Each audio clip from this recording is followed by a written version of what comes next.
एक बार की बात है, एक सर क्लास में पढ़ा रहे थे। वो सभी स्टूडेंट से कोई ना कोई सवाल पूछ रहे थे।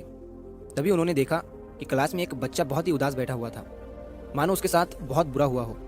सर ने भी उस बच्चे को कुछ नहीं पूछा और ना ही कुछ कहा, लेकिन 4-5 दिन तक ऐसा ही चलता रहा। तभी सर ने उस बच्चे के पास जाकर उससे पूछा कि बेटा, तुम इतने उदास क्यों बैठे रहते हो? दूसरे बच्चों की तरह तुम इंजॉय नहीं करते और किसी भी सवाल का जवाब नहीं देते हो। उस लड़के ने सर से कहा कि सर, मेरे अतीत में मेरे साथ कुछ बुरा हो गया था, इसी वजह से मेरा किसी भी चीज़ में अब मन नहीं लग रहा है। मैं कुछ भी कर लूँ, दूसरे बच्चों की तरह खुश नहीं रह पा रहा हूँ। सर ने उस बच्चे की बात को पूरा सुना और अगले दिन वो सर अपने बैग में शिकंजी बनाने का सारा सामान लेकर आए। और सारे बच्चे क्लास से जाने के बाद सर उस बच्चे के पास शिकंजी बनाने का वो सामान लेकर गए और उस सामान से उन्होंने उस लड़के को एक गिलास शिकंजी बनाकर दिया। लड़के को लगा कि सर ये सब कुछ मुझे खुश करने के लिए कर रहे हैं।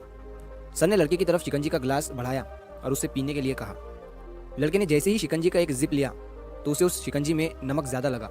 उसने सर से कहा कि सर, इस शिकंजी में नमक ज़्यादा हो गया है। तभी सर ने उस लड़के से कहा, ठीक है, लाओ मैं इसे फेंक देता हूँ। लड़के ने सर से कहा, सर इसे फेंकने की ज़रूरत नहीं है, अगर इसमें थोड़ी शक्कर मिला देंगे तो ये खुद ब खुद मीठा और अच्छा हो जाएगा।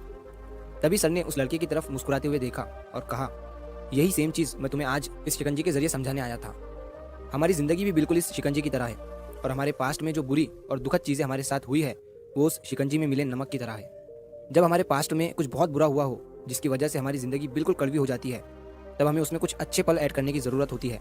जिस तरह से शिकंजी में नमक ज़्यादा हो गया था लेकिन उसमें शक्कर मिलाने के बाद वो मीठा हो गया, उसी तरह हमें भी हमारे बीते हुए कल को भूल कर उसमें खुशी ऐड करनी चाहिए, ताकि हमारी बुरी यादें हमारी अच्छी यादों से ज़्यादा हो जाए और हमारी ज़िंदगी फिर से मीठी और खुश हो जाए। जो पास्ट में हो गया वो हो गया, उसकी वजह से आज उदास मत रहो, क्योंकि हमारा आज भी आगे चलकर कल में बदल जाएगा और हम फिर से उस कल की वजह से उदास रहने लगेंगे।